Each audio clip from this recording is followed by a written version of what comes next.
Hello guys, നമുക്കപ്പോൾ ഒരു വാഴ ചെറിയ രീതിയിലുള്ളൊരു വാഴ കൃഷി ചെയ്താലോ? ഞാൻ താമസിക്കുന്ന വീടിൻ്റെ തൊട്ടടുത്ത് കുറച്ച് സ്ഥലമുണ്ടായിരുന്നു. നമുക്കൊരു കുറച്ച് സ്ഥലത്ത് തന്നെ നല്ല രീതിയിൽ വാഴ കൃഷി ചെയ്യാം. ഒരു 5 6 അല്ലെങ്കിൽ ഒരു 10 വാഴയുടെ കന്ന് വാങ്ങി നട്ട് വളർത്തിയെടുത്ത് കഴിഞ്ഞാൽ നമുക്ക് ഈ വൈകുന്നേരം സമയങ്ങളിൽ നമുക്ക് സമയവും പോയി കിട്ടും. അതുപോലെ വെള്ളമൊക്കെ കോരി വരുമ്പോൾ നമുക്കതൊരു നല്ല ആരോഗ്യവുമായിരിക്കും. അതുമാത്രമല്ല, അത് വളർന്നു വരുമ്പോൾ നമുക്ക് അതിൽ നിന്ന് കിട്ടുന്ന സന്തോഷവും ഒരു പ്രത്യേകതര സന്തോഷം. ഓരോന്നും മുളച്ച് പോകും. പിന്നെ ഇത് വലുതായി വരും തോറും നമുക്ക് നമ്മൾ ചെയ്ത കാര്യങ്ങൾ കൊണ്ട് ഇത് വിജയിച്ചല്ലോ എന്നൊരു സന്തോഷം നമുക്ക് കിട്ടും. അപ്പം വീടിൻ്റെ അടുത്ത് ഇതേപോലെ കുറച്ച് സ്ഥലങ്ങളൊക്കെ ഉള്ള ആരെങ്കിലും സ്ഥലം ഫ്രീ ആയിട്ട് കിടപ്പുണ്ടെങ്കിൽ വാഴയോ അല്ലെങ്കിൽ കോഴിയോ എന്തെങ്കിലുമൊക്കെ ഇതേപോലെ ചെറിയ രീതിയിൽ ചെയ്ത് കഴിഞ്ഞാൽ നമുക്ക് വൈകുന്നേരം അതിൻ്റെ കൂടെ കുറച്ച് സമയം ചിലവഴിക്കാം. അതുകൊണ്ട് എല്ലാവരും ചെറിയ രീതിയിൽ ഒന്ന് ശ്രമിക്കുക. പിന്നെ വാഴ നടുമ്പോൾ എല്ലാവർക്കും അറിയാവുന്നുള്ളൊരു കാര്യമാണ്. ഞാൻ ഉപദേശമായിട്ട് തന്നെയല്ല, ഞാനും ഇതിൽ തുടക്കക്കാരനാണ്. വാഴ നടുമ്പോൾ ചെയ്യേണ്ട ഒന്നാമത്തെ കാര്യം, എല്ലായിടത്തും ചില സ്ഥലത്തൊക്കെ കുമ്മായം ഇട്ടാണ് ചെയ്യുന്നത്. കുമ്മായിട്ട് ഒരു 15 ദിവസം വരെ ഇതിനെ കുഴി ചുമ്മാ ഇട്ടേക്ക് 15 വാഴ വേപ്പും പിണ്ണാക്കും എല്ലുപൊടിയും കൂടെ ഇട്ട് വെട്ടി ഇളക്കി വാഴ നടാറാണ് പതിവ്.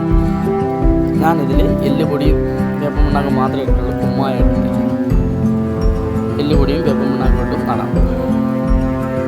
ഈ കാണുന്നത് അടുത്ത ദിവസത്തെ കാഴ്ചയാണ്. അതായത് നമ്മൾ വേപ്പുപൊടിയും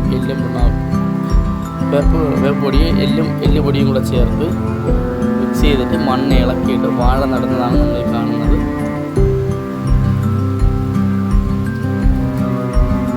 ഞാൻ നട്ടിരിക്കുന്ന വാഴ 13 എണ്ണമാണ്. ഇനി ഇതിൻ്റെ സൈഡിൽ 1-2 കുഴികൾ കൂടെ ഉണ്ട്. അതിന് നമ്മൾ റോബസ്റ്റ് നടാനാണ് പ്ലാൻ ഇട്ടിരിക്കുന്നത്. ഇത് ഞാൻ വളം ചെയ്യുന്നതാണ്.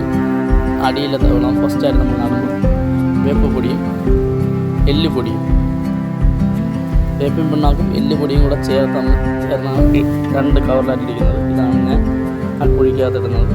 ആദ്യം ചെയ്യുമ്പോൾ ഇങ്ങനെയാണ് ചെയ്യുന്നത്. അപ്പോൾ കണ്ടല്ലോ, ഇത് ഏത്തൻ വാഴക്കന്നാണ്. എല്ലുപൊടി വേപ്പും പിണ്ണാക്കും ഇട്ടതിന് ശേഷം വെട്ടി ഇളക്കിയിട്ട് കന്ന് വെച്ച് നടന്നതാണ്. ഈ കട്ടിയും കല്ലുമൊക്കെ ചെറിയ രീതിയിലുണ്ട്. ഇത് പഴയൊരു വീട് ഇരുന്ന സ്ഥലമാണത്. പിന്നെ സ്ഥലം വെറുതെ കാട് കയറി പോകുന്നത് കൊണ്ട് ഞാൻ പിന്നെ അവിടെ കൃഷി ചെയ്യുന്നതാണ്.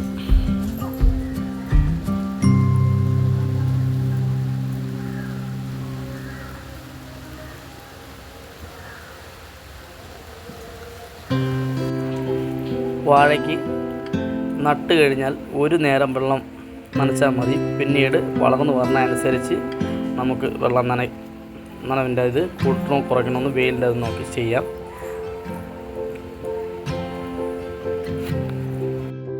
നമ്മുടെ എല്ലാ വാഴകളും നട്ടിട്ടുണ്ട്.